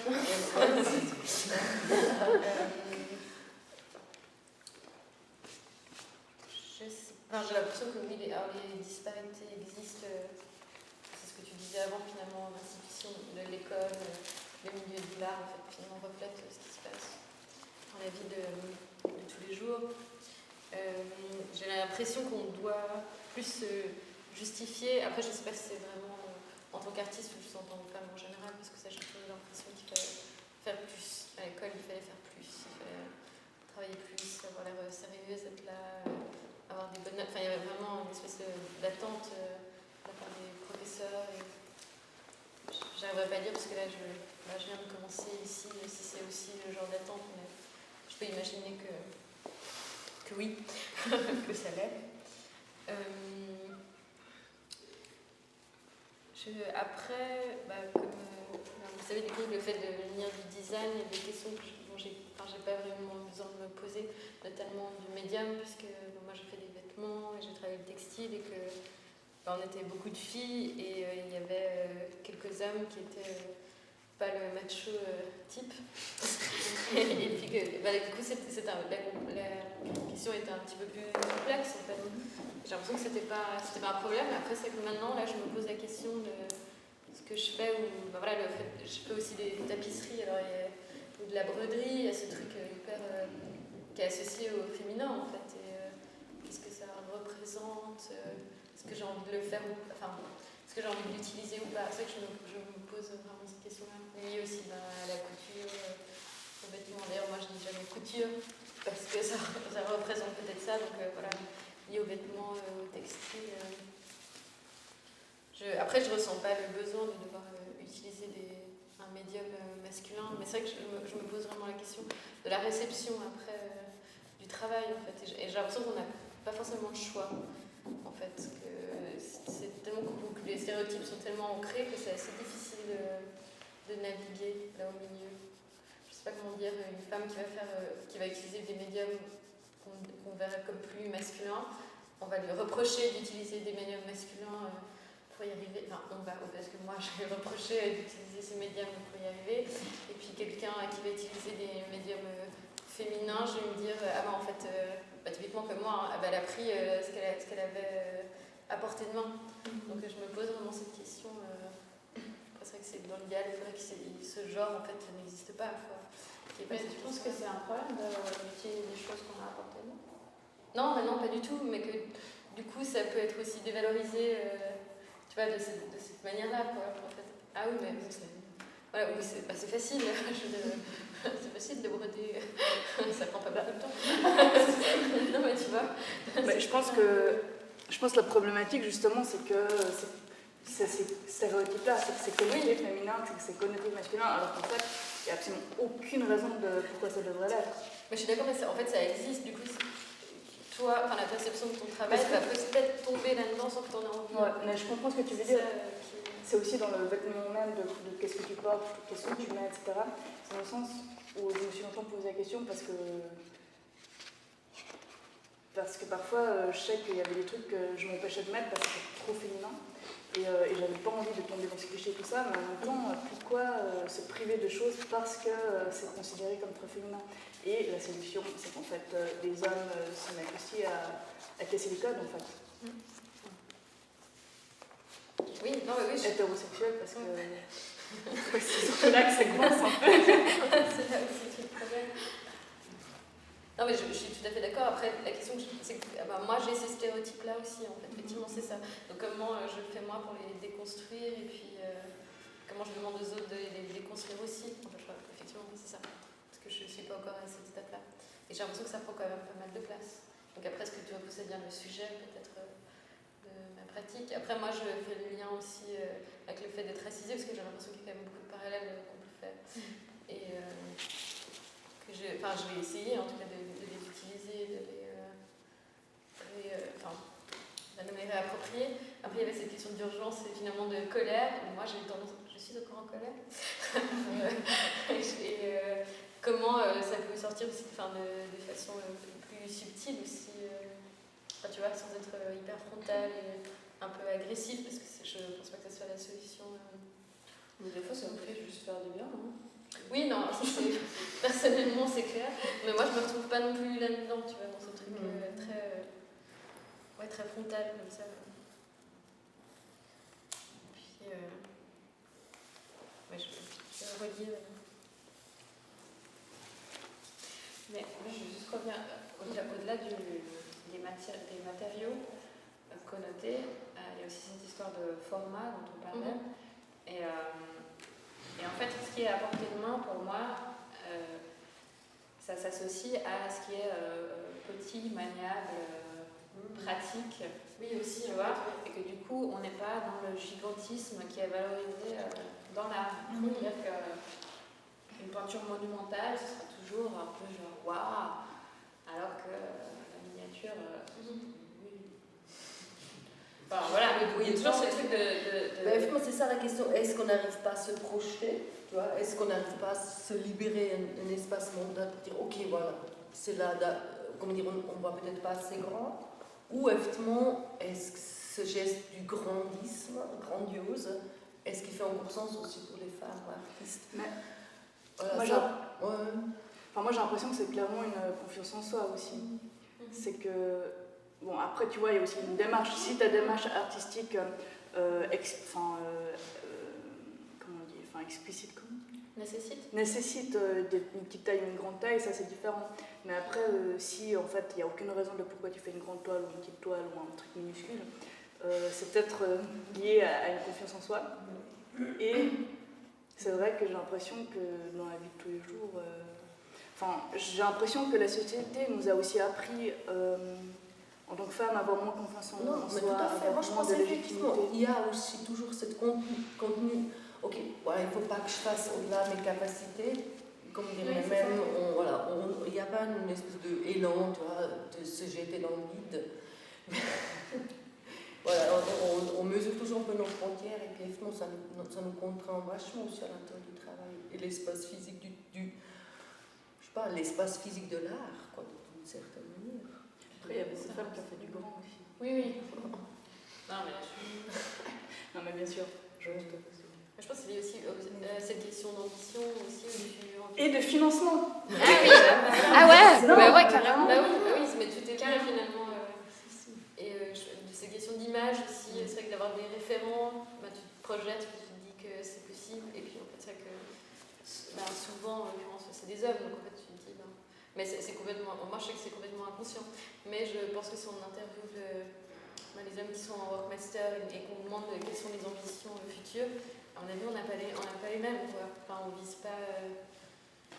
Ou en tout cas, moi, je viserais pas du tout aussi haut que je pense à la plupart, tu vois. Alors, est-ce que, après, c'est sûrement lié à mon caractère aussi, mais je pense que c'est quand même une construction sociétale. C'est pas ça le plus maintenant. Non, mais tu vois. Des fois, c'est tellement romantique de leur part aussi. Les trucs. C'est quoi qui est romantique? De prendre cette carrière d'artiste et se mettre. Des fois, beaucoup d'eux aussi le font dans une illusion. Le gars qui pense qu'il peut basculer en mec parce qu'il fait ce type de choses, ça va marcher. Ça, c'est... Oui, un peu la création d'un personnage. C'est la spéculation aussi. Beaucoup.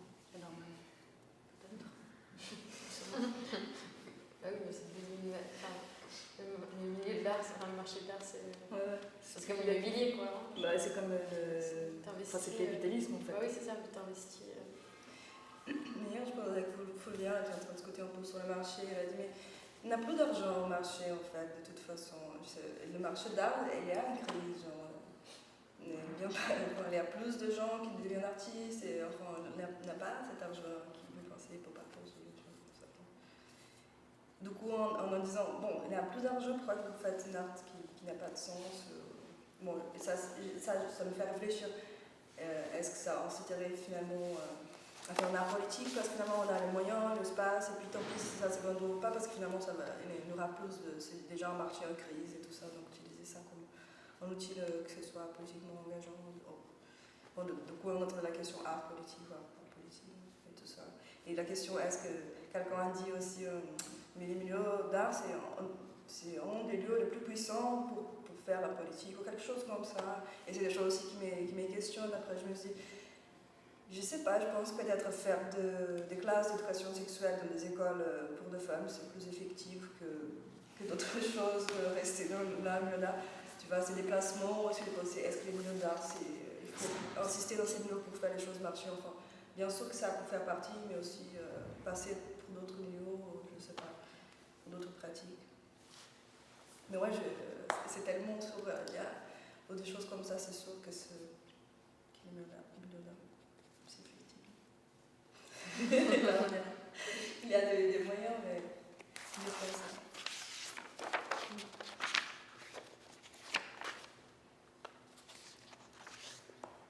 Qui veut reprendre la discussion de ça qu'on peut penser?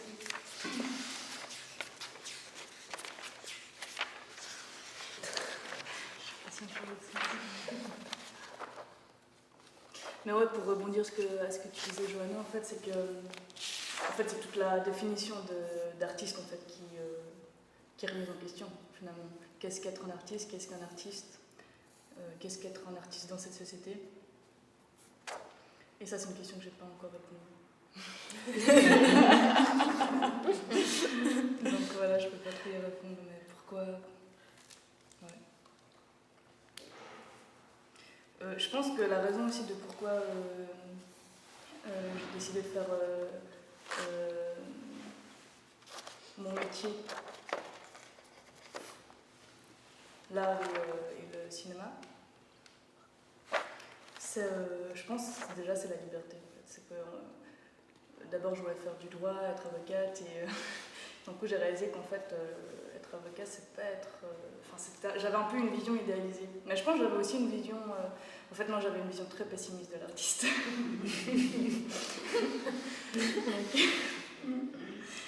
Mais de l'artiste, pas de l'artiste avec une caméra. Non, c'est pour ça que j'ai fait du cinéma aussi, je pense. C'était ma manière à moi de pas tout à fait entrer dans cette image négative que j'avais. Et en fait, maintenant que je suis en workmaster, qui est beaucoup plus art visuel, je me rends compte que j'ai toujours un point de vue finalement pessimiste, mais alors il a complètement changé. De pourquoi il est pessimiste. C'est négatif. Franchement, j'avais pas conscience. Non, mais je pense que j'avais pas conscience à quel point le marché de l'art c'était un marché en fait. Et voilà, c'est un peu ça que ça a viré de point de vue. Mais bref. Et sinon. C'est pour ça que je disais hier, il y a les artistes spéculatifs et les artistes qui font finalement l'autothérapie. C'est pour ça aussi que. Moi, je veux vraiment la séparation entre les deux. Pour moi, c'était important de parler de l'art brut justement parce que finalement, c'est peut-être la seule façon d'être vraiment artiste. Je sais pas. Mais ça dépend aussi de ta définition, probablement.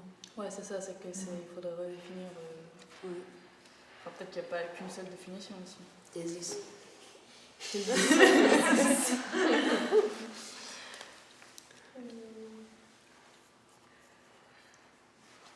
Sinon,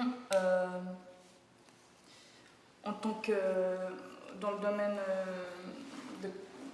de tous les jours, en tant qu'artiste femme, je ne sais pas trop, parce que je suis un peu. Je faisais un peu de l'art dans mon coin, donc je fais plutôt parler de film. Mais dans le monde du cinéma, pour moi, il y a clairement une différence entre la réalisatrice et le réalisateur, dans le sens où rien que de voir le nombre de femmes qui font des études de cinéma en tant que réalisation, et finalement, tu vois dans l'industrie cinématographique qu'il y a quasi aucune réalisatrice connue. Et surtout, et du coup, vu qu'il n'y a pas beaucoup de réalisatrices, il y a aussi des réalisatrices qui véhiculent une image de la femme tout aussi patriarcale que leurs collègues masculins, mais dans le sens où il y a très peu de points de vue féminins. ce qui, moi, me dérange profondément parce que finalement, on est entouré partout de... Bon, là, ça commence à changer un petit peu où on voit tout d'un coup des... rien que... Je ne l'ai pas vu. Mais bon, et en plus, je vais parler d'un truc méga mainstream, mais Star Wars. Il y a le fait qu'il y a une femme en tant qu'héroïne principale, c'est vachement... c'est cool, quoi. Ah, ça, c'est un peu trop... Mais tu parles de quel film? Star Wars. Mais c'est ce test. Mais Leia se fait quand même forcer par Solo. Hein. Mais moi, je l'ai pas vu, en fait. C'est vrai que je parle. Elle se fait un peu forcer la main, quand même. Ouais. Bon, bah voilà. Et le reste. Oui, c'est de la fiction. Et c'est aussi pour, vu qu'il y a un peu une mode tout d'un coup sur le féminisme, je pense que voilà, les gros producteurs qui restent des hommes et avec des réalisateurs masculins, ils se disent, ah bah voilà, on va mettre une femme là-dedans et puis ça va bien aller. Peut-être que c'est ça. Mais bon, bref, peu importe, mais ce que je veux dire, c'est que ça serait, je trouve que c'est vachement important que dans la création d'images publiques, il y ait plus de femmes pour que l'image de la femme change simplement. Et c'est pour ça aussi que l'autoconscience, je pense, est vachement importante parce qu'en tant que femme, tu ne vas pas forcément réaliser quelle image tu as envie de montrer de la femme, peut-être. Et c'est dans ce genre de groupe, peut-être qu'on arrive à viser un peu plus, à pointer plus ce qu'on a envie, quoi. C'est un mot peu abstrait. Tu veux que je la prenne? C'était pas si mal. Non, je ne veux pas qu'elle reste trop comme ça. Immobile. Pardon. Non, il n'y a pas de souci. Je n'ai pas eu beaucoup, en fait, la Ensuite, un art réalisé par les femmes et qui est forcément féministe. Je viens de partir, j'ai été à une conférence la semaine passée sur les femmes et l'art organisée par la 4e vague et les âmes. Et il y avait justement tout un débat là-dessus.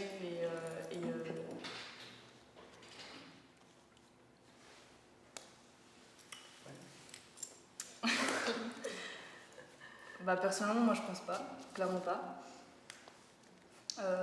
Parce que.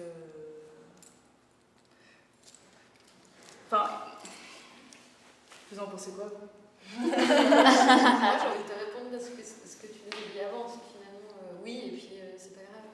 Tu vois? Oui, c'est pas grave. Enfin, tu vois, dans le sens, je parce pense que c'est féministe, simplement bah oui. Puis mais pour moi, parce qu'il y avait une question aussi, le féminisme, le mot est venu quand même assez tard, c'est dans les années 60-70, je crois. Et avant. Les femmes ne faisaient pas d'art. Alors, historiquement, ce qui est inscrit dans les livres, on dirait que c'est ça. mais dans le sens où on se demandait justement si, par exemple, les femmes impressionnistes faisaient de l'art féministe ou pas. Et peut-être que simplement les sujets qu'elle peignait, c'est-à-dire elle se peignait par exemple en tant que femme artiste avec des tabliers de peintre et tout ça, alors que les hommes faisaient des portraits des femmes que d'objets sexuels ou de mères. Et que finalement, rien que cette démarche-là est féministe. Du coup, je pense que la femme ne fait pas forcément un travail féministe, mais que ce qui est important, c'est plutôt l'engagement que tu mets dans ton travail qui va faire que finalement c'est un travail féministe, je pense. Presque d'offrir juste un autre point de vue finalement aussi. Bah oui, mais je pense qu'il y a certaines femmes qui offrent pas du tout un autre point de vue. Ouais, c'est ça. Moi je crois que c'est pas systématique. Je crois qu'il y a des femmes qui sont pas du tout féministes. Oui, il y a même des femmes machistes dans leur travail. Parce que le fait d'être quand même artiste et d'avoir joué, d'avoir pris les règles du jeu qui sont masculines, mais pour y arriver et de se faire une place, est-ce que ça... Mais c'est ce que défendaient les autres qui disaient que oui, un travail de femme était forcément féministe, rien que le fait qu'elle soit une femme, c'était... le fait qu'elle puisse exister en tant que femme dans un milieu patriarcal, machiste, etc. Je me pose la question, moi. Ouais, mais c'est vrai que c'est hyper intéressant de la poser, de se poser cette question-là. Mais après, j'ai l'impression que c'est un peu dire en même temps, ben voilà, en fait, t'es une femme et t'es conditionnée à ça et voilà. Ouais, mais c'est aussi, du coup, quand on le voit comme quelque chose de péjoratif, puis finalement qui serait restrictif, enfin, tu vois ce que je veux dire, ces idées. Finalement, ça pourrait être tu fais de la peinture. Enfin, tu vois, comme la peinture, maintenant c'est devenu quelque chose de très très large, finalement, est-ce que ça pourrait pas englober ça aussi? Je pense que tout est dans le terme et qu'est-ce qu'on y met en fait, la définition qu'on en a, est-ce que ça. Parce que pour eux, c'est quoi féministe? Je voulais juste rebondir vite faire, mais je pense qu'il y a une période que oui, être dans la rue c'était déjà quelque chose, être la femme dans l'espace public c'était conséquent, mais je pense qu'aujourd'hui ce qui se passe c'est que le système il a absorbé ça et produit le patriarcat dans l'espace public. Oui, parce que c'est vrai que du coup on arrive à la question comment on dit là? Ah ben on a supprimé. Le féminisme d'Alibi ou comme ça, le problème des pourcentages, est-ce que dans une entreprise, est-ce que pour vous c'est bien qu'il y ait ce truc de pourcentage où il doit y avoir au moins 50% de femmes? Déjà, c'est la question du salaire d'abord, c'est déjà un truc hyper criant. C'était quoi la question? C'était vraiment ça, c'est être obligé ou pas obligé.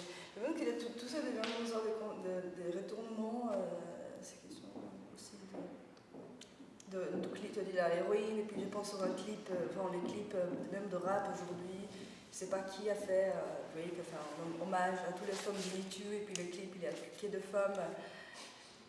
On parle au coup des hommes, mais elles sont quand même parfaites. Et puis, un pote à ma média, il a fait ça en tant que féminisme et tout ça. Et puis, je dis, mais Rihanna, qui fait, je sais pas, un truc bien plus violent, et puis c'est une femme, et puis mais une autre femme, des choses comme ça, tu vois. Quel point. Mais je pense qu'il faut vraiment faire attention au féminisme d'Alibi.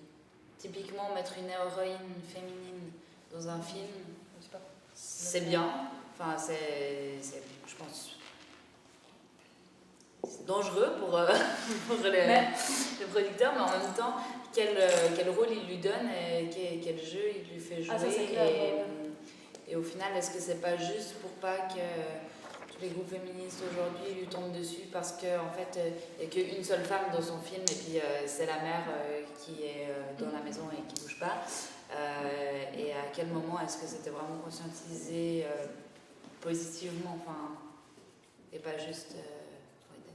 Après, dans le cinéma, j'ai l'impression qu'à partir du moment où c'est l'héroïne pour le personnage principal, du coup, il est obligé de lui donner quelques dialogues et de construire un peu son personnage. Et là, on a déjà passé un quart. Tu vois, c'est déjà le step qui est. Il sait parler, quoi. Non, mais c'est vrai. Mais c'est déjà un step quand même, un step en plus. Après, c'est vrai comment on représente cette femme-là, qu'est-ce qu'elle fait, qu'est-ce qui l'entoure, etc. Mais c'est comme tu disais, à un moment donné, on avait une discussion sur le féminisme pop qui devient très populaire et qu'il y a des t-shirts qui se vendent genre I am feminist and stuff like that. Et très cher. On se demande justement, on se demandait si c'était quelque chose de positif ou pas.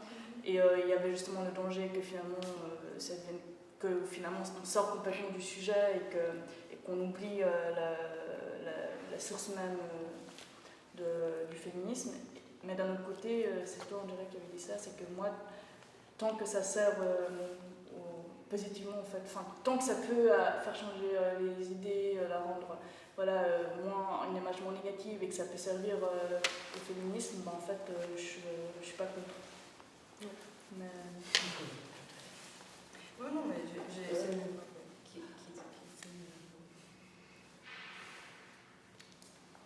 Mais ouais, je pense parce que en fait le rapport à la question de je parle de Rihanna parce que je pense que c'est cette figure qui depuis un moment je pense qu'il joue avec une sorte de violence dans ses clips avec les corps, certains codes qui étaient déjà là, mais je ne sais pas que tous les temps elle était consciente de ça, mais je pense que de plus en plus il y a certaines images qui n'ont pas intéressantes. Et voilà, il y a cette question de la violence aussi. Est-ce que la femme doit être violente? Elle explore pas mal un caractère.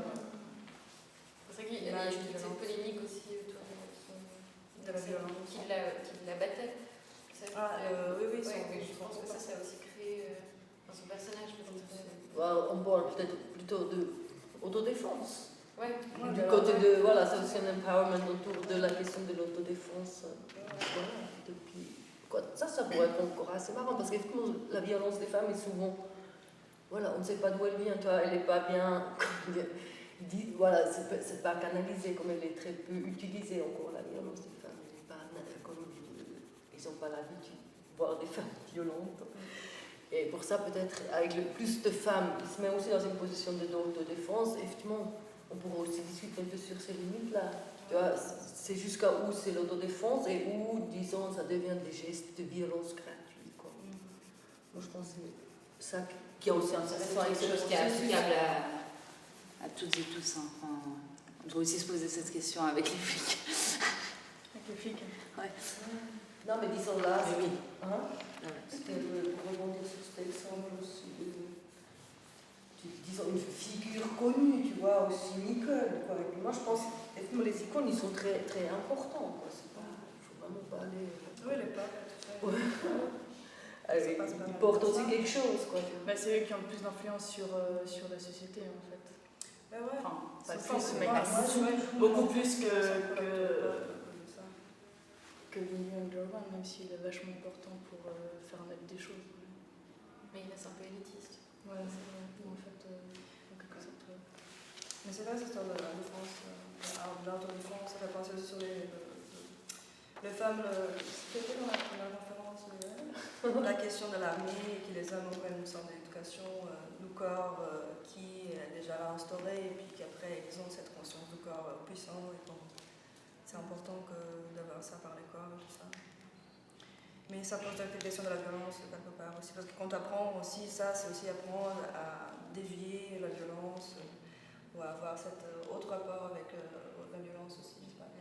L'art martial, comme elle a aussi apprennent à avoir conscience de la violence, savoir l'utiliser, enfin, à quel point c'est vraiment utiliser la violence, ou aussi savoir des techniques de dévier la violence aussi, je sais pas. Mais pose cette question de l'utilisation de la violence, même si, parce que de plus en plus je pense que c'est important d'avoir les images de femmes plus violentes, des images un peu plus, des fois qui restent polémiques. Est-ce que c'est par la violence que va arriver à ces moyens en tant que féministe, des choses comme ça. Mais, et comme tu as dit aussi, est-ce que j'ai voulu avoir cette posture violente des femmes? Moi, particulièrement, des fois aussi, je sens aussi que quelque part, j'ai passé un peu le fait d'être toujours colérée avec tous les types de violences que tu souffres quotidiennement avec les personnes et comment le dévier, tout ça. Et oui, dévier ou pas dévier aujourd'hui, pour moi, c'est on sort des questions à quel point je peux prendre ça plus frontalement ou je peux travailler avec cette possibilité de. Mais toujours, je trouve important la conscience du corps.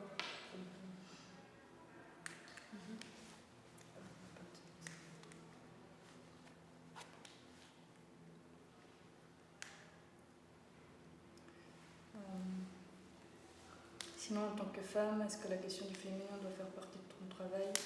Peut-on la revendiquer ou pas à ton choix? Et considères-tu ton travail artistique comme féministe? Moi, je considère mon travail comme féministe, parce que je pense que tout travail devrait être féministe.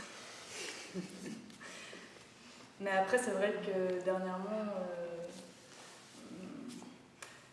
je réalise que je m'autocensure beaucoup en fait, et qu'il y a des choses que j'ai envie de dire, et en fait aussi des œuvres que je fais pour des raisons précises, et je pense justement à une urgence ou parfois une colère qui m'anime.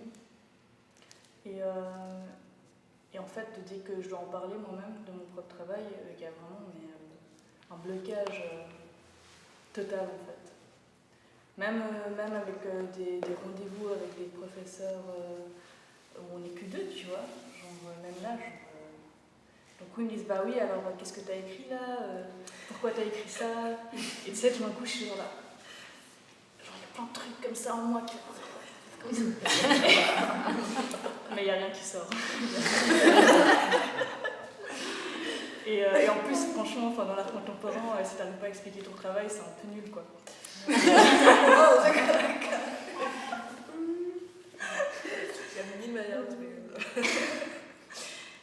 ouais, en fait, je réalise vraiment qu'il y a vraiment une autocensure qui m'anime à fond. Genre, déjà, c'est vrai que. En fait, il y a deux choses, il y a deux éléments. Il y a un élément où je me dis, ok, en fait, j'ai pas envie justement que mon travail soit que pensé selon mon genre. C'est-à-dire, voilà, c'est un travail fait par une femme. Ah bah c'est une peinture de femme. Qu'est-ce que c'est la peinture de femme? Non, c'est vrai, qu'est-ce que c'est? Franchement, ça veut rien dire. Et en même temps, je pense qu'aujourd'hui, maintenant, il y a... Enfin, je pense qu'il y a vraiment des injustices, en tout cas, que je trouve hyper urgentes à dénoncer et à parler. Et finalement, j'essaie vraiment de faire ce travail-là où je me dis, en fait, oui, maintenant, j'ai besoin de faire un art engagé. Enfin, de toute façon, pour moi, ce qui est important dans mon art, c'est qu'il y ait toujours un engagement. Mais que là, maintenant, ce dont j'ai besoin de parler, c'est de la condition de la femme, en fait. Mais j'arrive pas à en parler encore, en fait, ouvertement, avec des mots. Comment faire? Pensez si j'allume une cigarette, il y a le sprinkler qui vient ou pas? Il n'y a pas de lecteur. C'est ça, hein? Ok, je peux fumer une cigarette. Ça, mais on reste. Moi, je suis contre. Mais... Oui, je sais. Ah oui, alors non. Alors, oui, je sais. On reste là, pas de souci. En plus, on se fait déjà regarder par un je sais pas qui c'est. Ah, c'est Jonas, je crois. Ah, allez. Ok, on reste ici. Non, il n'y a pas de souci. Je voulais juste annoncer mon besoin physique, mais je le tiens sans aucun problème. C'est vrai, on peut quand même faire une pause. Vous voulez faire... Mais c'est pas dit. Hein. Après, comment on va se réasseoir? Non, il n'y a pas de souci. Hein. C'était juste comme ça pour... C'est vrai que... Les uns vont aux toilettes, les autres ils vont fumer. Mais on finit ce point, comme on a dit. Désolée, c'est moi qui ai amené un sujet hors groupe. Non, mais c'est une bonne question parce que je pense qu'il y aurait besoin d'une pause à un moment donné ou à un autre. Mais en fait, ça fait partie du processus aussi en soi. Oui, simplement, il faudrait laisser la caméra tourner sur le plateau de fruits. Ah oui, c'est vrai. On est sur pause. Vous voulez même pause? Sinon, pourquoi pas? Ah non, on ne peut pas. Il y a de la batterie. Ah, il y a plus de batterie. Je pense que ça va être possible. Fais un plan sur la page. Bon, on finit la batterie et puis on fait une pause. Oui, d'accord. Ça vous va? Ok, cool. Avoir besoin de toilette, je pense. Ouais, autant arrêter maintenant alors parce que sinon ça va couper le son aussi. Mais le souci en fait, juste dans ces questions quand même, c'est qu'elles sont nombreuses et chaque question nécessiterait une session à part entière. On va en faire plein, c'est pas grave. Alors maintenant c'est quoi? Pause? C'est